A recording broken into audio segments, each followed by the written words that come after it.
The Code of Hammurabi.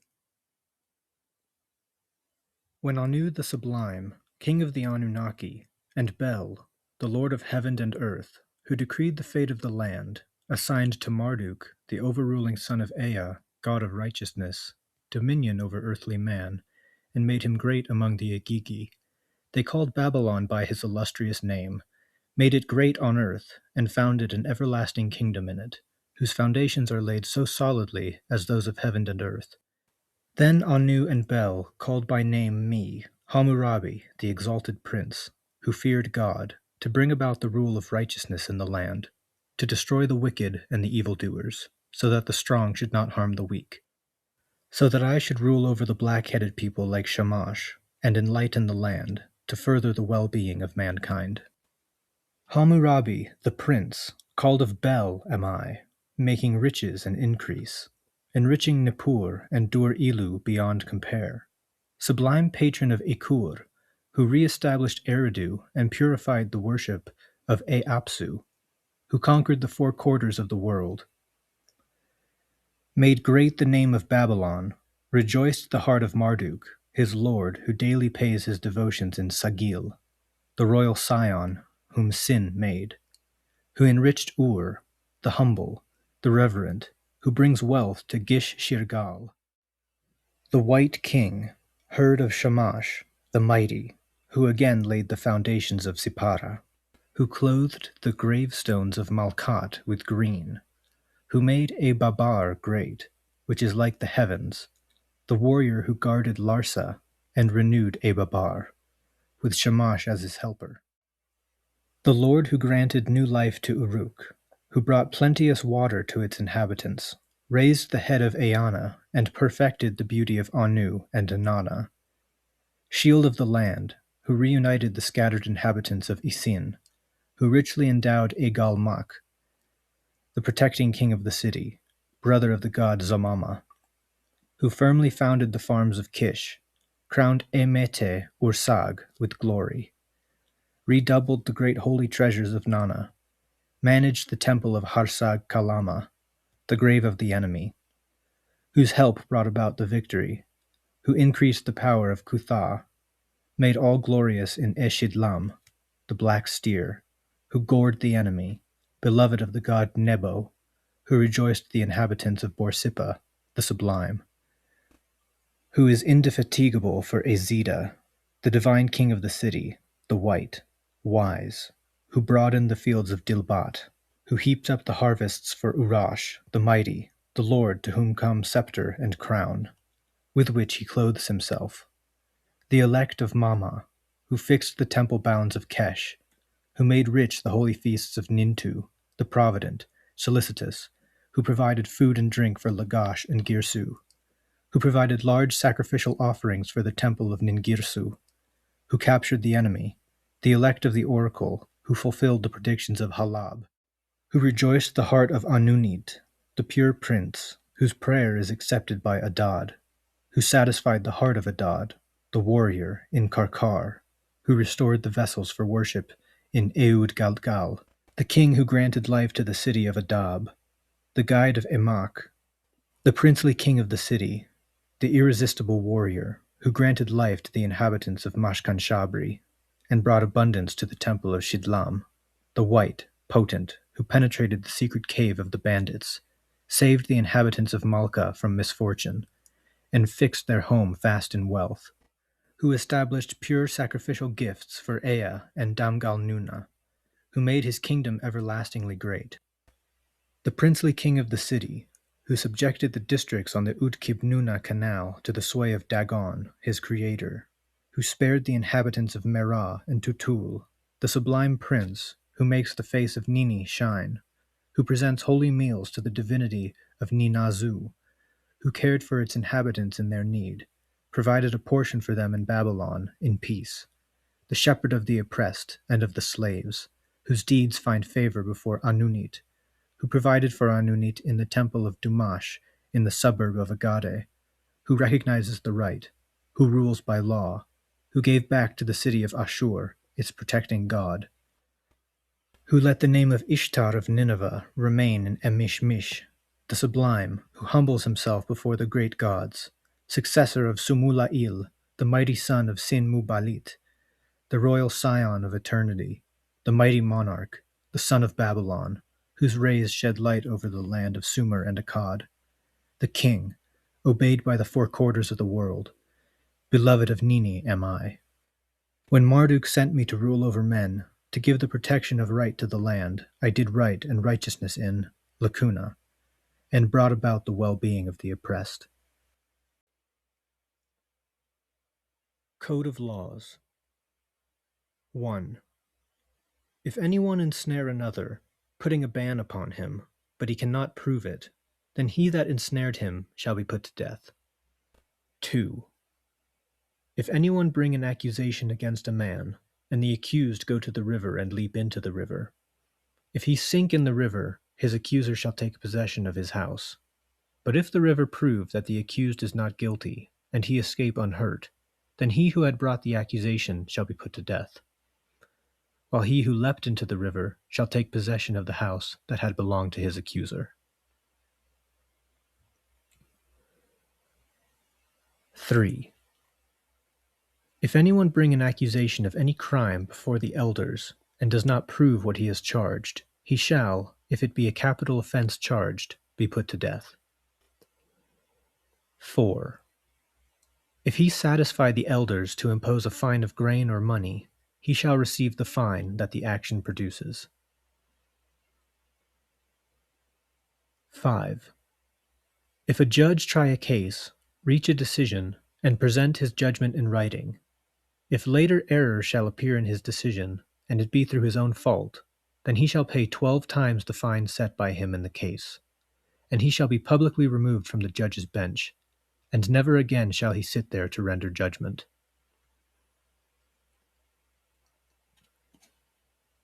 6. If anyone steal the property of a temple or of the court, he shall be put to death, and also the one who receives the stolen thing from him shall be put to death. 7. If anyone buy from the son or the slave of another man, without witnesses or a contract, silver or gold, a male or female slave, an ox or a sheep, an ass or anything, or if he take it in charge, he is considered a thief, and shall be put to death. 8. If anyone steal cattle or sheep, or an ass, or a pig, or a goat, if it belong to a god or to the court, the thief shall pay 30-fold therefor. If they belonged to a free man of the king, he shall pay 10-fold. If the thief has nothing with which to pay, he shall be put to death. 9. If anyone lose an article, and find it in the possession of another, if the person in whose possession the thing is found say, "A merchant sold it to me, I paid for it before witnesses," and if the owner of the thing say, "I will bring witnesses who know my property," then shall the purchaser bring the merchant who sold it to him, and the witnesses before whom he bought it, and the owner shall bring witnesses who can identify his property. The judge shall examine their testimony, both of the witnesses before whom the price was paid, and of the witnesses who identify the lost article on oath. The merchant is then proved to be a thief, and shall be put to death. The owner of the lost article receives his property, and he who bought it receives the money he paid from the estate of the merchant. 10. If the purchaser does not bring the merchant and the witnesses before whom he bought the article, but its owner bring witnesses who identify it, then the buyer is the thief and shall be put to death, and the owner receives the lost article. 11. If the owner does not bring witnesses to identify the lost article, he is an evildoer. He has traduced, and shall be put to death. 12. If the witnesses be not at hand, then shall the judge set a limit, at the expiration of 6 months. If his witnesses have not appeared within the 6 months, he is an evildoer, and shall bear the fine of the pending case. 14. If anyone steal the minor son of another, he shall be put to death. 15. If anyone take a male or female slave of the court, or a male or female slave of a freed man, outside the city gates, he shall be put to death. 16. If anyone receive into his house a runaway male or female slave of the court, or of a freed man, and does not bring it out at the public proclamation of the major domus, the master of the house shall be put to death. 17. If anyone find runaway male or female slaves in the open country, and bring them to their masters, the master of the slaves shall pay him 2 shekels of silver. 18. If the slave will not give the name of the master, the finder shall bring him to the palace. A further investigation must follow, and the slave shall be returned to his master. 19. If he hold the slaves in his house, and they are caught there, he shall be put to death. 20. If the slave that he caught run away from him, then shall he swear to the owners of the slave, and he is free of all blame. 21.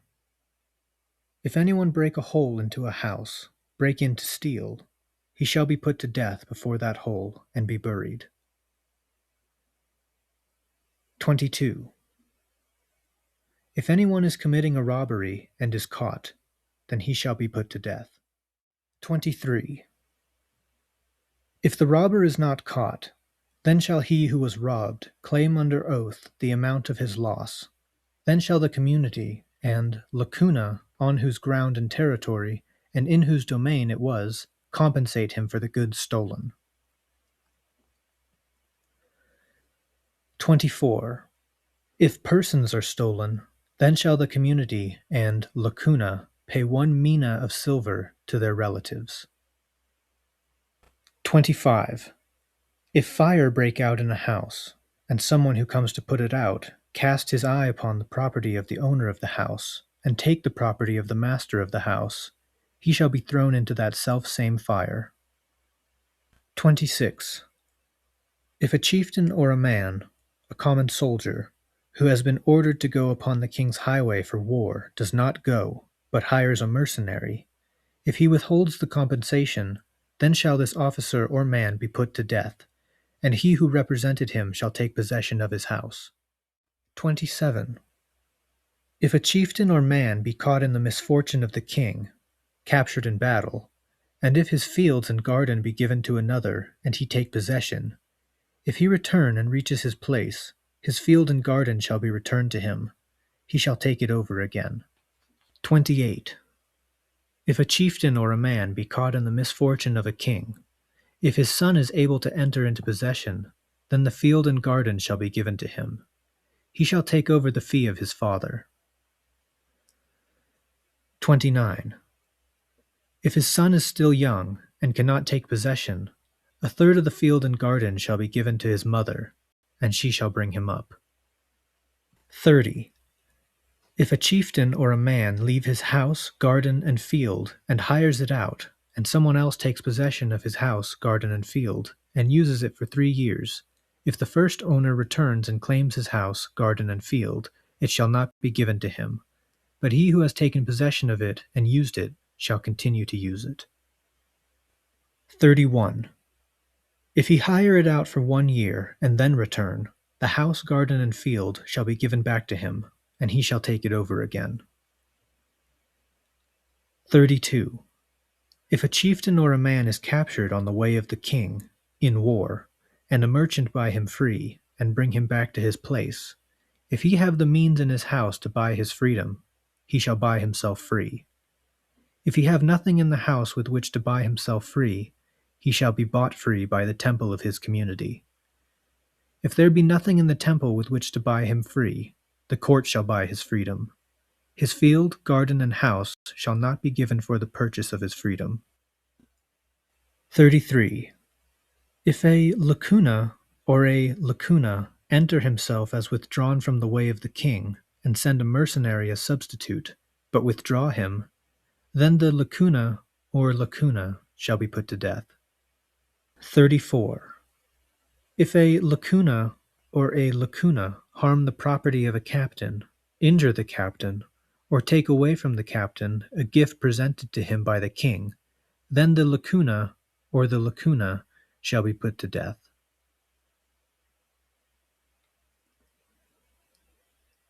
"35. If anyone buy the cattle or sheep which the king has given to chieftains from him, he loses his money. 36. The field, garden, and house of a chieftain, of a man, or of one subject to quit rent, cannot be sold. 37. If anyone buy the field, garden, and house of a chieftain, man, or one subject to quit rent, his contract tablet of sale shall be broken, declared invalid, and he loses his money. The field, garden, and house return to their owners. 38. A chieftain, man, or one subject to quit rent cannot assign his tenure of field, house, and garden to his wife or daughter, nor can he assign it for a debt. 39. He may, however, assign a field, garden, or house which he has bought and holds as property to his wife or daughter, or give it for debt. 40. He may sell field, garden, and house to a merchant, royal agents, or to any other public official, the buyer holding field, house, and garden for its usufruct.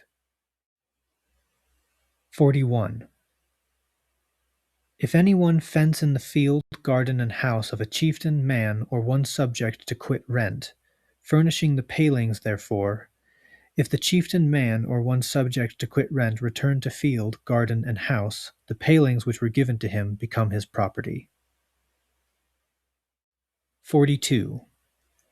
If anyone take over a field to till it, and obtain no harvest therefrom, it must be proved that he did no work on the field, and he must deliver grain, just as his neighbor raised, to the owner of the field. 43. If he do not till the field, but let it lie fallow, he shall give grain like his neighbors to the owner of the field, and the field which he let lie fallow he must plow, and sow, and return to its owner. 44. If anyone take over a waste-lying field to make it arable, but is lazy, and does not make it arable, he shall plow the fallow field in the 4th year, harrow it, and till it, and give it back to its owner. And for each 10 gan, a measure of area, 10 gur of grain shall be paid. 45. If a man rent his field for tillage for a fixed rental, and receive the rent of his field, but bad weather come and destroy the harvest, the injury falls upon the tiller of the soil. 46. If he do not receive a fixed rental for his field, but lets it on half or third shares of the harvest, the grain on the field shall be divided proportionately between the tiller and the owner. 47. If the tiller, because he did not succeed in the 1st year, has had the soil tilled by others, the owner may raise no objection. The field has been cultivated, and he receives the harvest according to agreement. 48. If anyone owe a debt for a loan, and a storm prostrates the grain, or the harvest fail, or the grain does not grow for lack of water, in that year he need not give his creditor any grain. He washes his debt tablet in water, and pays no rent for this year. 49. If anyone take money from a merchant, and give the merchant a field tillable for corn or sesame, and order him to plant corn or sesame in the field, and to harvest the crop, if the cultivator plant corn or sesame in the field, at the harvest the corn or sesame that is in the field shall belong to the owner of the field, and he shall pay corn as rent. For the money he received from the merchant and the livelihood of the cultivator shall he give to the merchant. 50. If he give a cultivated cornfield or a cultivated sesame field, the corn or sesame in the field shall belong to the owner of the field, and he shall return the money to the merchant as rent. 51. If he have no money to repay, then he shall pay in corn or sesame in place of the money as rent for what he received from the merchant, according to the royal tariff. 52. If the cultivator did not plant corn or sesame in the field, the debtor's contract is not weakened. 53. If anyone be too lazy to keep his dam in proper condition, and does not so keep it, If then the dam break, and all the fields be flooded, then shall he in whose dam the break occurred be sold for money, and the money shall replace the corn which he has caused to be ruined. 54. If he be not able to replace the corn, then he and his possessions shall be divided among the farmers whose corn he has flooded. 55. If anyone open his ditches to water his crop, but is careless, and the water flood the field of his neighbor, then he shall pay his neighbor corn for his loss. 56. If a man let in the water, and the water overflow the plantation of his neighbor, he shall pay 10 gur of corn for every 10 gan of land. 57. If a shepherd, without the permission of the owner of the field, and without the knowledge of the owner of the sheep, lets the sheep into a field to graze, then the owner of the field shall harvest his crop, and the shepherd, who had pastured his flock there without permission of the owner of the field, shall pay to the owner 20 gur of corn for every 10 gan. 58.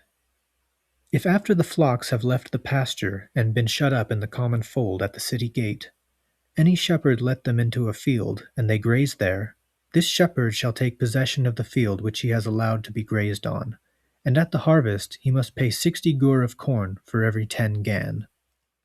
59.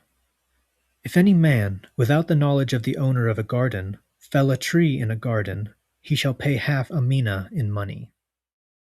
60. If anyone give over a field to a gardener, for him to plant it as a garden, if he work at it, and care for it for 4 years, in the 5th year the owner and the gardener shall divide it, the owner taking his part in charge. 61.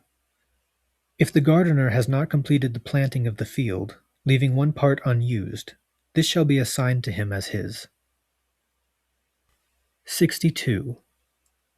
If he do not plant the field that was given over to him as a garden, if it be arable land, for corn or sesame, the gardener shall pay the owner the produce of the field for the 10 years that he let it lie fallow, according to the product of the neighboring fields. Put the field in arable condition, and return it to its owner. 63. If he transform waste land into arable fields, and return it to its owner, the latter shall pay him for 1 year 10 gur for 10 gan. 64. If anyone hand over his garden to a gardener to work, the gardener shall pay to its owner 2/3 of the produce of the garden, for so long as he has it in possession, and the other third shall he keep.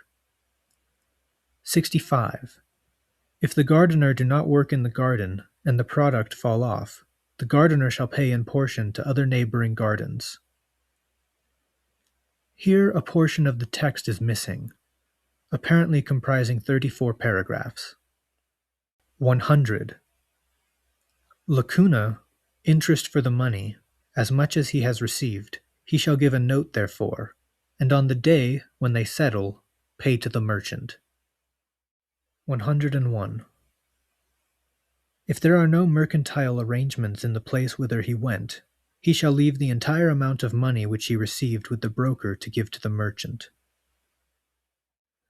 102.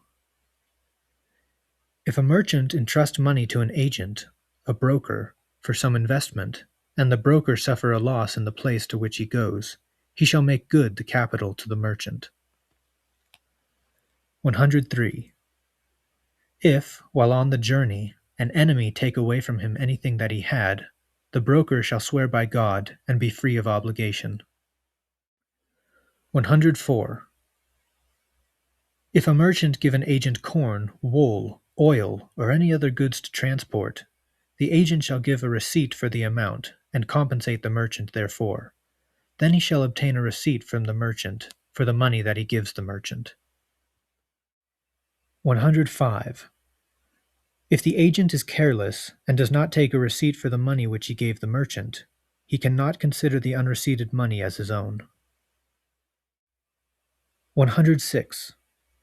If the agent accept money from the merchant, but have a quarrel with the merchant, denying the receipt, then shall the merchant swear before God and witnesses that he has given this money to the agent, and the agent shall pay him 3 times the sum. 107. If the merchant cheat the agent, in that as the latter has returned to him all that had been given him, but the merchant denies the receipt of what had been returned to him, then shall this agent convict the merchant before God and the judges, and if he still deny receiving what the agent had given him, shall pay 6 times the sum to the agent. 108.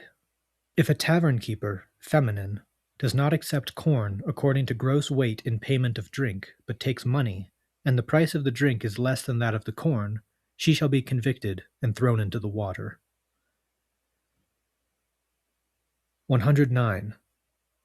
If conspirators meet in the house of a tavern keeper, and these conspirators are not captured and delivered to the court, the tavern keeper shall be put to death. 110. If a sister of a god open a tavern, or enter a tavern to drink, then this woman shall be burned to death. 111. If an innkeeper furnish 60 ka of usakani drink to Lacuna, she shall receive a 50 ka of corn at the harvest. 112. If anyone be on a journey, and entrust silver, gold, precious stones, or any movable property to another, and wish to recover it from him, if the latter do not bring all of the property to the appointed place, but appropriate it to his own house, then shall this man, who did not bring the property to hand it over, be convicted, and he shall pay 5-fold for all that had been entrusted to him. 113. If any one have consignment of corn or money, and he take from the granary or box without the knowledge of the owner, then shall he who took the corn without the knowledge of the owner out of the granary, or money out of the box, be legally convicted, and repay the corn he has taken, and he shall lose whatever commission was paid to him, or due him. 114. If a man have no claim on another for corn and money, and try to demand it by force, he shall pay 1/3 of a mina of silver in every case. 115. If anyone have a claim for corn or money upon another, and imprison him, if the prisoner die in prison a natural death, the case shall go no further. 116. If the prisoner die in prison from blows or maltreatment, the master of the prisoner shall convict the merchant before the judge. If he was a freeborn man, the son of the merchant shall be put to death. If it was a slave, he shall pay 1/3 of a mina of gold, and all that the master of the prisoner gave he shall forfeit. 117. If anyone fail to meet a claim for debt, and sell himself, his wife, his son, and daughter for money, or give them away to forced labor, they shall work for 3 years in the house of the man who bought them, or the proprietor, and in the 4th year they shall be set free. 119. If anyone fail to meet a claim for debt, and he sell the maidservant who has borne him children, for money, the money which the merchant has paid shall be repaid to him by the owner of the slave, and she shall be freed. 120. If anyone store corn for safe keeping in another person's house, and any harm happen to the corn in storage, or if the owner of the house open the granary and take some of the corn, or if especially he deny that the corn was stored in his house, then the owner of the corn shall claim his corn before God, on oath, and the owner of the house shall pay its owner for all the corn that he took. 121. If anyone store corn in another man's house, he shall pay him storage at the rate of 1 gur for every 5 ka of corn per year. 122. If anyone give another silver, gold, or anything else to keep, he shall show everything to some witness, draw up a contract, and then hand it over for safekeeping. 123. If he turn it over for safekeeping without witness or contract, and if he, to whom it was given, deny it, then he has no legitimate claim. 124. If anyone deliver silver, gold, or anything else to another for safekeeping, before a witness, but he deny it, he shall be brought before a judge, and all that he has denied he shall pay in full. 125. If anyone place his property with another for safekeeping, and there, either through thieves or robbers, his property and the property of the other man be lost, the owner of the house, through whose neglect the loss took place, shall compensate the owner for all that was given to him in charge. But the owner of the house shall try to follow up and recover his property, and take it away from the thief. 126. If anyone who has not lost his goods state that they have been lost, and make false claims, if he claim his goods and amount of injury before God, even though he has not lost them, he shall be fully compensated for all his loss claimed. The oath is all that is needed.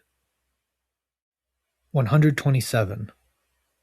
If anyone point the finger, slander at a sister of a god or the wife of anyone, and cannot prove it, this man shall be taken before the judges, and his brow shall be marked, by cutting the skin or perhaps hair. 128. If a man take a woman to wife, but have no intercourse with her, this woman is no wife to him. 129.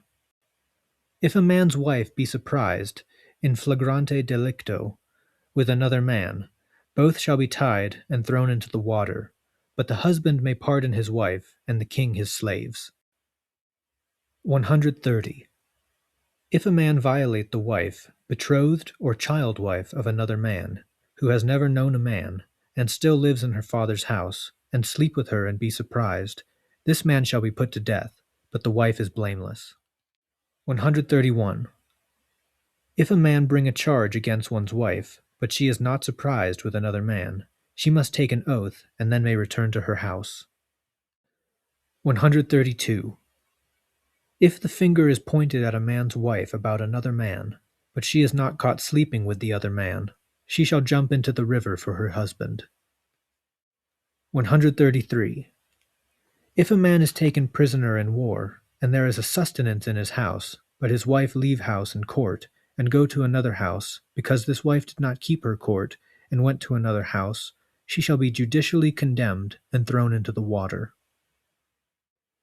134. If anyone be captured in war, and there is not sustenance in his house, if then his wife go to another house, this woman shall be held blameless. 135.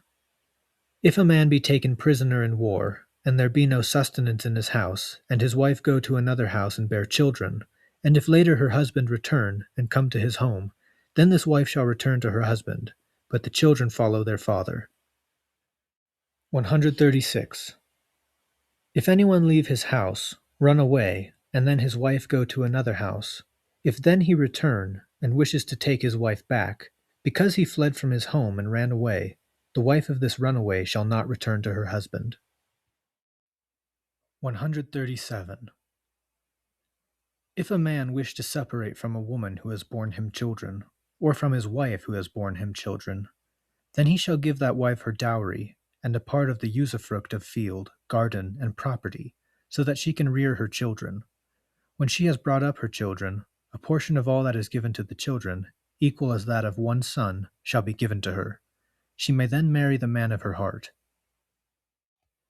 138. If a man wishes to separate from his wife who has borne him no children, he shall give her the amount of her purchase money and the dowry which she brought from her father's house, and let her go. 139. If there was no purchase price, he shall give her 1 mina of gold as a gift of release. 140. If he be a freed man, he shall give her 1/3 of a mina of gold. 141. If a man's wife, who lives in his house, wishes to leave it, plunges into debt, tries to ruin her house, neglects her husband, and is judicially convicted, if her husband offer her release, she may go on her way, and he gives her nothing as a gift of release. If her husband does not wish to release her, and if he takes another wife, she shall remain as a servant in her husband's house. 142. If a woman quarrel with her husband and say, "You are not congenial to me," the reasons for her prejudice must be presented. If she is guiltless and there is no fault on her part, but he leaves and neglects her, then no guilt attaches to this woman. She shall take her dowry and go back to her father's house. 143. If she is not innocent, but leaves her husband, and ruins her house, neglecting her husband, this woman shall be cast into the water. 144. If a man take a wife, and this woman give her husband a maidservant, and she bear him children, but this man wishes to take another wife, this shall not be permitted to him. He shall not take a second wife. 145. If a man take a wife, and she bear him no children, and he intend to take another wife, if he take this second wife, and bring her into the house, this second wife shall not be allowed equality with his wife. 146. If a man take a wife, and she give this man a maidservant as wife, and she bear him children, and then this maid assume equality with the wife, because she has borne him children, her master shall not sell her for money, but he may keep her as a slave, reckoning her among the maidservants. 147. If she have not borne him children, then her mistress may sell her for money. 148. If a man take a wife, and she be seized by disease, if he then desire to take a second wife, he shall not put away his wife, who has been attacked by disease, but he shall keep her in the house which he has built, and support her so long as she lives. 149. If this woman does not wish to remain in her husband's house, then he shall compensate her for the dowry that she brought with her from her father's house, and she may go. 150. If a man give his wife a field, garden, and house, and a deed therefor, if then after the death of her husband the sons raise no claim, then the mother may bequeath all to one of her sons whom she prefers, and need leave nothing to his brothers. 151. If a woman who lived in a man's house made an agreement with her husband that no creditor can arrest her, and has given a document therefor, if that man, before he married that woman, had a debt, the creditor cannot hold the woman for it. But if the woman, before she entered the man's house, had contracted a debt, her creditor cannot arrest her husband therefor. 152. If after the woman had entered the man's house, both contracted a debt, both must pay the merchant. 153. If the wife of one man on account of another man has their mates, her husband and the other man's wife, murdered, both of them shall be impaled. 154. If a man be guilty of incest with his daughter, he shall be driven from the place, exiled. 155.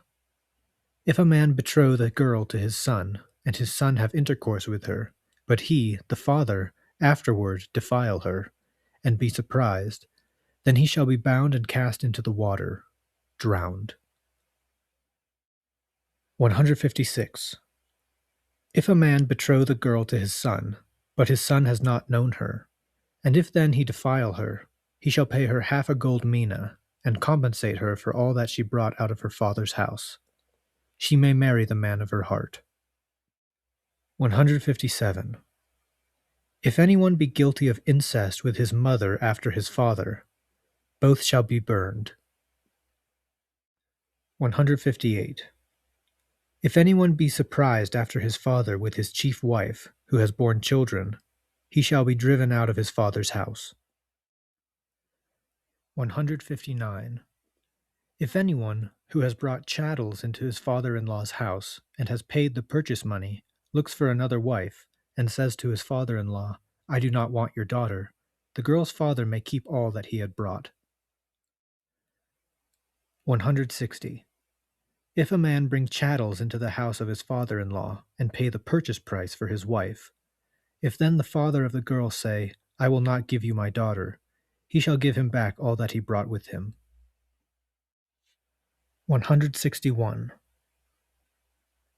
If a man bring chattels into his father-in-law's house, and pay the purchase price, if then his friends slander him, and his father-in-law say to the young husband, You shall not marry my daughter, then he shall give back to him undiminished all that he had brought with him, but his wife shall not be married to the friend. 162. If a man marry a woman, and she bear sons to him, if then this woman die, then shall her father have no claim on her dowry. This belongs to her sons. 163. If a man marry a woman, and she bear him no sons, if then this woman die, if the purchase price which she had paid into the house of his father-in-law is repaid to him, her husband shall have no claim upon the dowry of this woman. It belongs to her father's house. 164. If his father-in-law do not pay back to him the amount of the purchase price, he may subtract the amount of the purchase price from the dowry, and then pay the remainder to her father's house. 165. If a man give to one of his sons whom he prefers a field, garden, and house, and a deed thereof, if later the father die, and the brothers divide the estate, then they shall first give him the present of his father, and he shall accept it, and the rest of the paternal property shall they divide. 166. If a man take wives for his son, but take no wife for his minor son, and if then he die, if the sons divide the estate, they shall set aside besides his portion the money for the purchase price for the minor brother who had taken no wife as yet, and secure a wife for him. 167. If a man marry a wife, and she bear him children, if this wife die, and he then take another wife, and she bear him children, if then the father die, the sons must not partition the estate according to the mothers. They shall divide the dowries of their mothers only in this way. The paternal estate they shall divide equally with one another. 168. If a man wish to put his son out of his house, and declare before the judge, I want to put my son out, then the judge shall examine into his reasons. If the son be guilty of no great fault, for which he can be rightfully put out, the father shall not put him out. 169. If he be guilty of a grave fault, which should rightfully deprive him of the filial relationship, the father shall forgive him the first time. But if he be guilty of a grave fault a second time, the father may deprive his son of all filial relation. 170. If his wife bear sons to a man, or his maidservant have borne sons, and the father, while still living, says to the children whom his maidservant has borne, My sons, and he count them with the sons of his wife, if then the father die, then the sons of the wife and of the maidservant shall divide the paternal property in common. The son of the wife is to partition and choose. 171. If, however, the father, while still living, did not say to the sons of the maidservant, My sons, and then the father dies, then the sons of the maidservant shall not share with the sons of the wife, but the freedom of the maid and her sons shall be granted. The sons of the wife shall have no right to enslave the sons of the maid. The wife shall take her dowry from her father, and the gift that her husband gave her and deeded to her, separate from dowry, or the purchase money paid her father, and live in the home of her husband. So long as she lives, she shall use it. It shall not be sold for money. Whatever she leaves shall belong to her children. 172. If her husband made her no gift, she shall be compensated for her gift, and she shall receive a portion from the estate of her husband, equal to that of one child.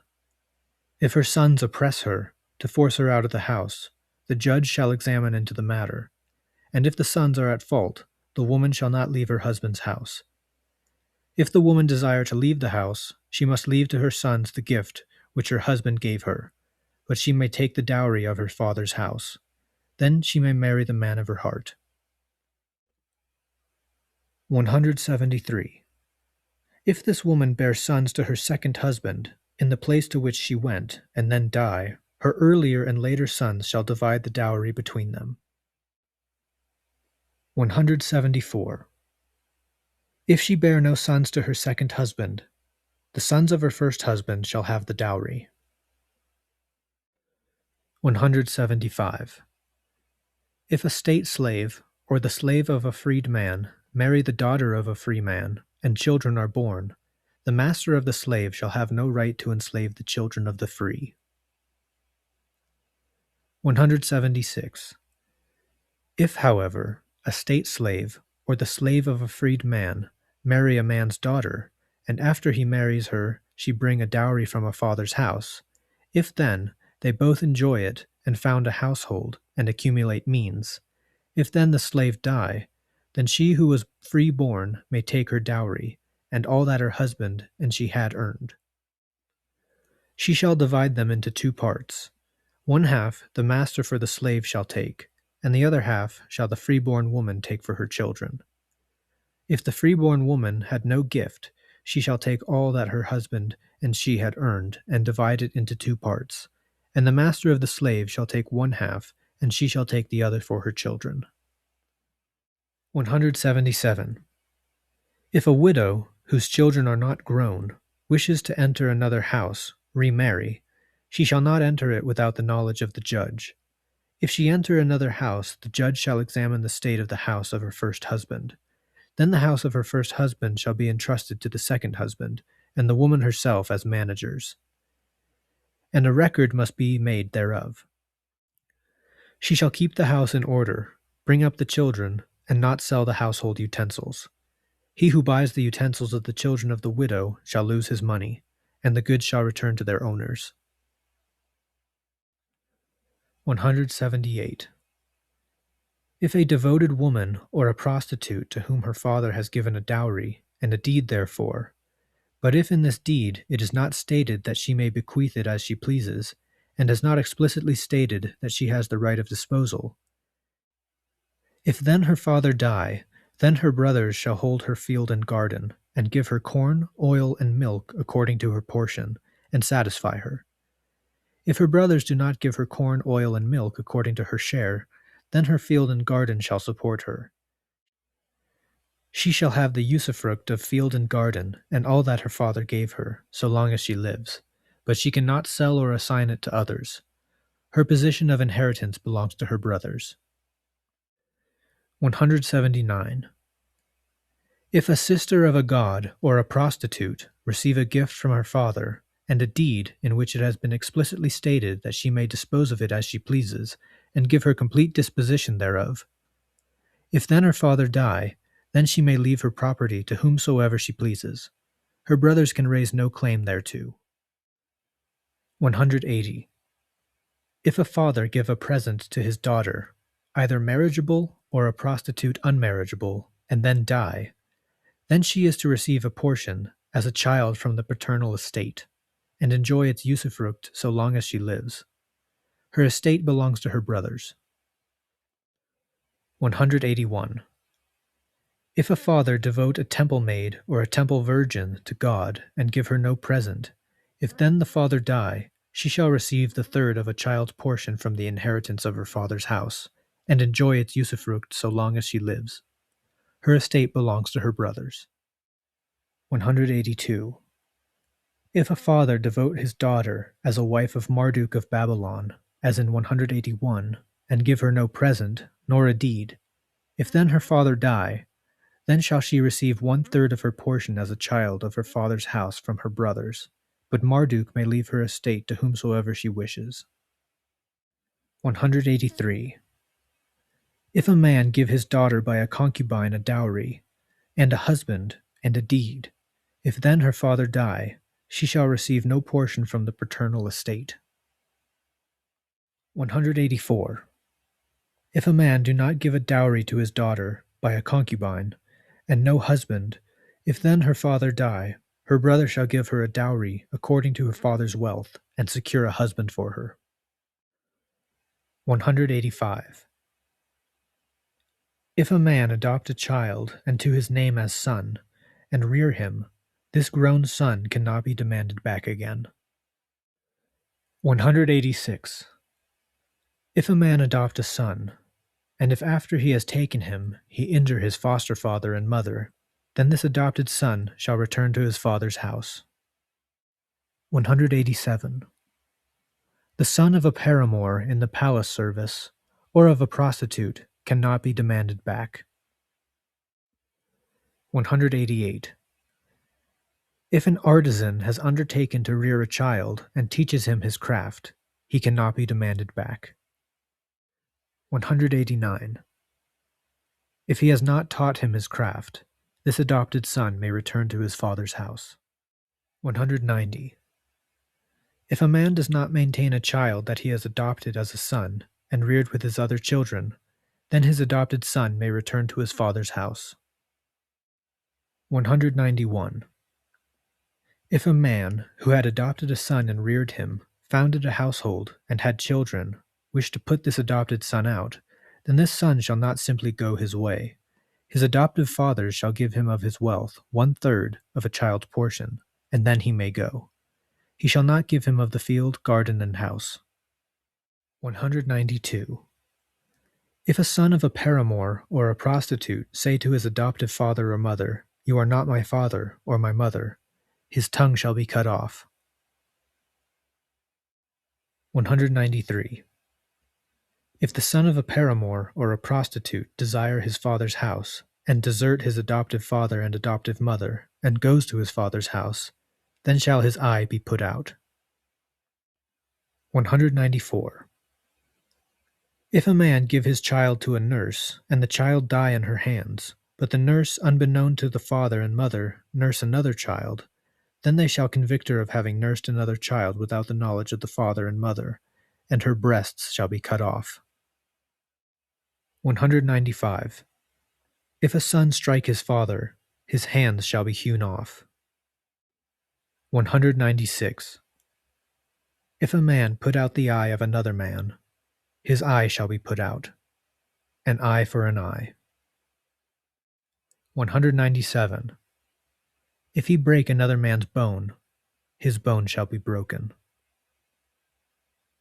198. If he put out the eye of a freedman, or break the bone of a freedman, he shall pay 1 gold mina. 199. If he put out the eye of a man's slave, or break the bone of a man's slave, he shall pay 1/2 of its value. 200. If a man knock out the teeth of his equal, his teeth shall be knocked out. A tooth for a tooth. 201. If he knock out the teeth of a freedman, he shall pay 1/3 of a gold mina. 202. If anyone strike the body of a man higher in rank than he shall receive 60 blows with an ox whip in public. 203. If a freeborn man strike the body of another freeborn man, or equal rank, he shall pay 1 gold mina. 204. If a freed man strike the body of another freed man, he shall pay 10 shekels in money. 205. If the slave of a freed man strike the body of a freed man, his ear shall be cut off. 206. If during a quarrel one man strike another and wound him, then he shall swear, "I did not injure him wittingly," and pay the physicians. 207. If the man die of his wound, he shall swear similarly, and if he, the deceased, was a freeborn man, he shall pay 1/2 a mina in money. 208. If he was a freed man, he shall pay 1/3 of a mina. 209. If a man strike a freeborn woman so that she lose her unborn child, he shall pay 10 shekels for her loss. 210. If the woman die, his daughter shall be put to death. 211. If a woman of the free class lose her child by a blow, he shall pay 5 shekels in money.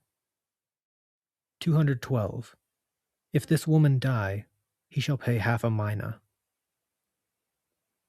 213. If he strike the maidservant of a man, and she lose her child, he shall pay 2 shekels in money. 214. If this maidservant die, he shall pay 1/3 of a mina. 215. If a physician make a large incision with an operating knife and cure it, or if he open a tumor over the eye with an operating knife and saves the eye, he shall receive 10 shekels in money. 216. If the patient be a freed man, he receives 5 shekels. 217. If he be the slave of someone, his owner shall give the physician 2 shekels. 218. If a physician make a large incision with the operating knife, and kill him, or open a tumor with the operating knife, and cut out the eye, his hands shall be cut off. 219. If a physician make a large incision in the slave of a freed man, and kill him, he shall replace the slave with another slave. 220. If he had opened a tumor with the operating knife, and put out his eye, he shall pay half its value. 221. If a physician heal the broken bone or diseased soft part of a man, the patient shall pay the physician 5 shekels in money. 222. If he were a freed man, he shall pay 3 shekels. 223. If he were a slave, his owner shall pay the physician 2 shekels. 224.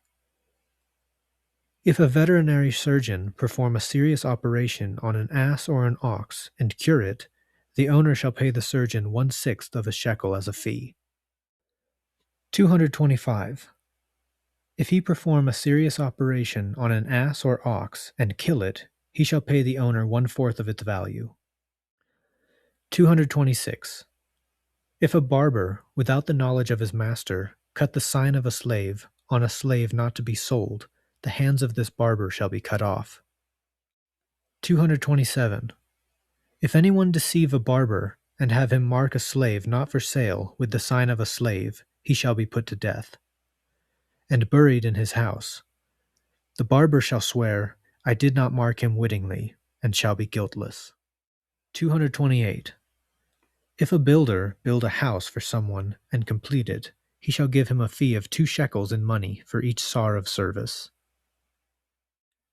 229.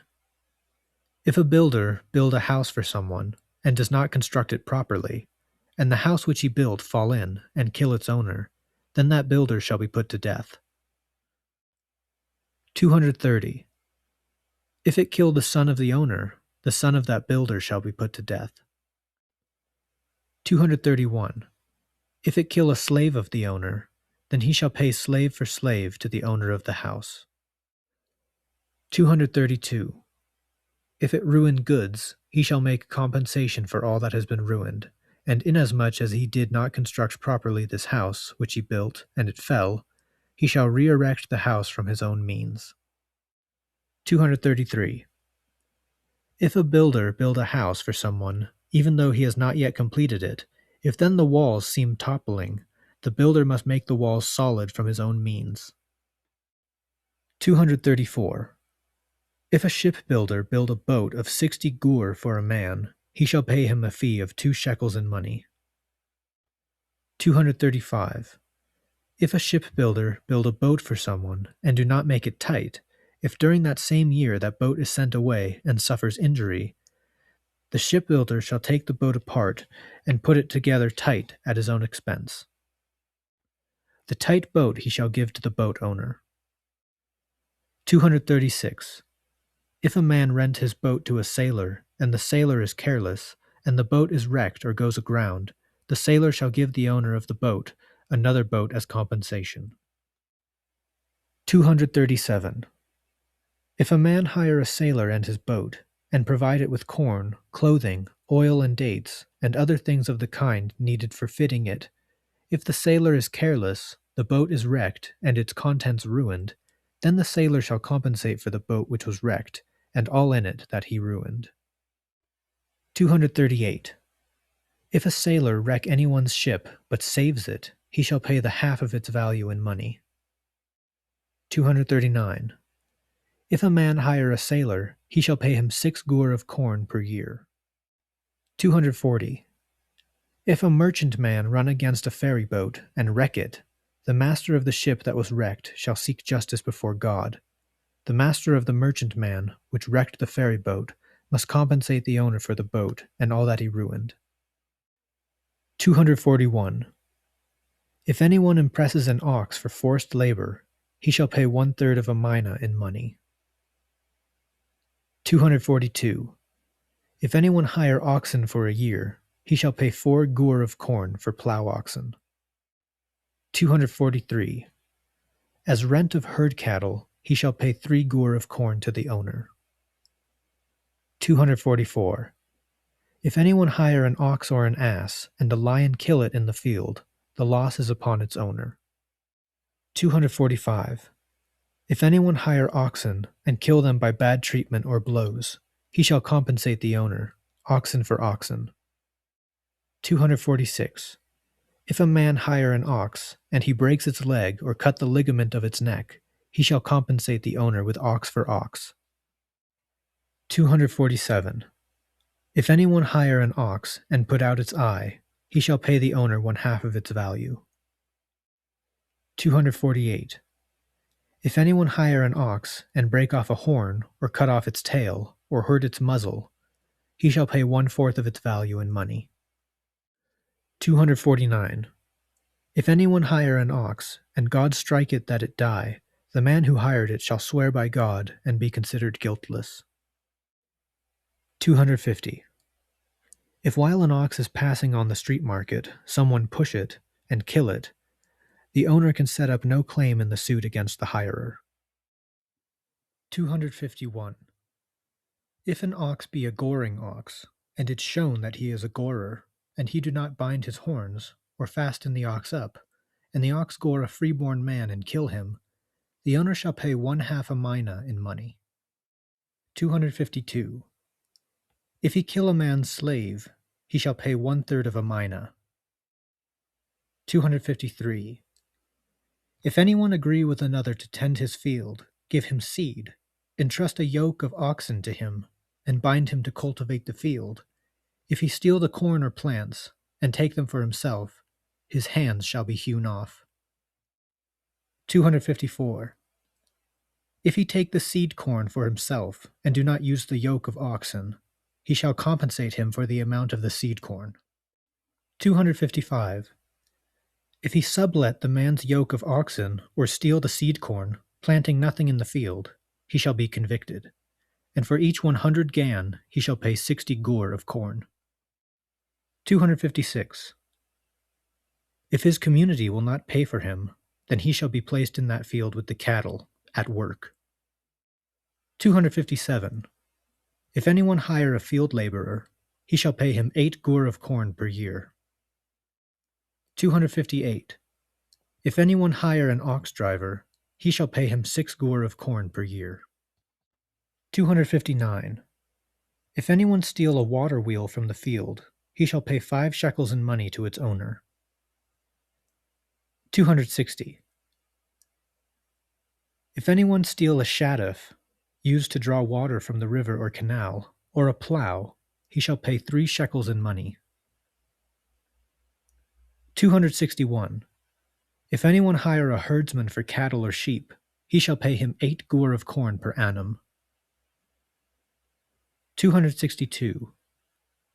If anyone a cow or a sheep, lacuna. 263. If he kill the cattle or sheep that were given to him, he shall compensate the owner with cattle for cattle, and sheep for sheep. 264. If a herdsman, to whom cattle or sheep have been entrusted for watching over, and who has received his wages as agreed upon, and is satisfied, diminish the number of the cattle or sheep, or make the increase by birth less, he shall make good the increase or profit which was lost in the terms of settlement. 265.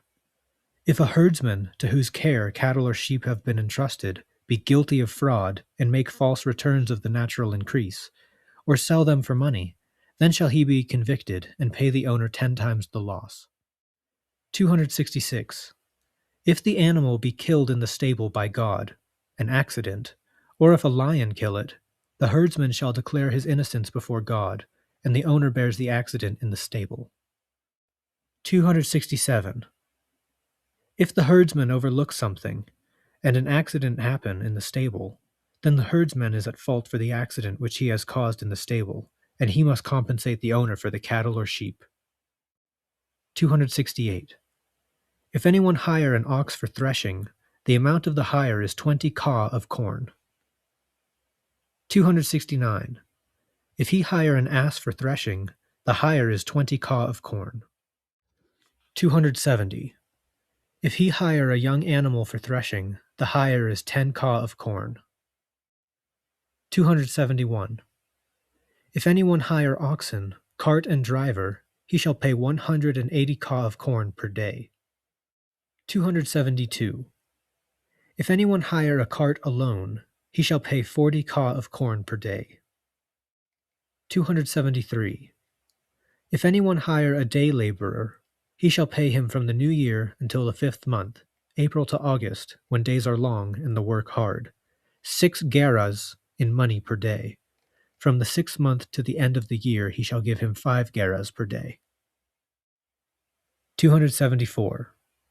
If anyone hire a skilled artisan, he shall pay as wages of the lacuna 5 gerahs, as wages of the potter 5 gerahs, of a tailor 5 gerahs, of lacuna gerahs, lacuna of a rope maker 4 gerahs, of lacuna gerahs, of a mason lacuna gerahs per day. 275. If anyone hire a ferry boat, he shall pay 3 gerahs in money per day. 276. If he hire a freight boat, he shall pay 2 1/2 gerahs per day. 277. If anyone hire a ship of 60 gur, he shall pay 1/6 of a shekel in money as its hire per day. 278. If anyone buy a male or female slave, and before a month has elapsed, the Benu disease be developed, he shall return the slave to the seller and receive the money which he had paid. 279. If anyone buy a male or female slave, and a third party claim it, the seller is liable for the claim. 280. If while in a foreign country a man buy a male or female slave belonging to another of his own country, if when he return home the owner of the male or female slave recognize it, if the male or female slave be a native of the country, he shall give them back without any money. 281. If they are from another country, the buyer shall declare the amount of money paid therefor to the merchant, and keep the male or female slave. 282. If a slave say to his master, "You are not my master," if they convict him, his master shall cut off his ear. The Epilogue. Laws of justice which Hammurabi, the wise king, established. A righteous law and pious statute did he teach the land. Hammurabi, the protecting king, am I. I have not withdrawn myself from the men, whom Bel gave to me, the rule over whom Marduk gave to me. I was not negligent, but I made them a peaceful abiding place. I expounded all great difficulties. I made the light shine upon them. With the mighty weapons which Zamama and Ishtar entrusted to me, with the keen vision with which Ea endowed me, with the wisdom that Marduk gave me, I have uprooted the enemy above and below, in north and south, subdued the earth, brought prosperity to the land, guaranteed security to the inhabitants in their homes. A disturber was not permitted. The great gods have called me. I am the salvation-bearing shepherd, whose staff is straight, the good shadow that is spread over my city. On my breast I cherish the inhabitants of the land of Sumer and Akkad. In my shelter I have let them repose in peace. In my deep wisdom have I enclosed them, that the strong might not injure the weak, in order to protect the widows and orphans.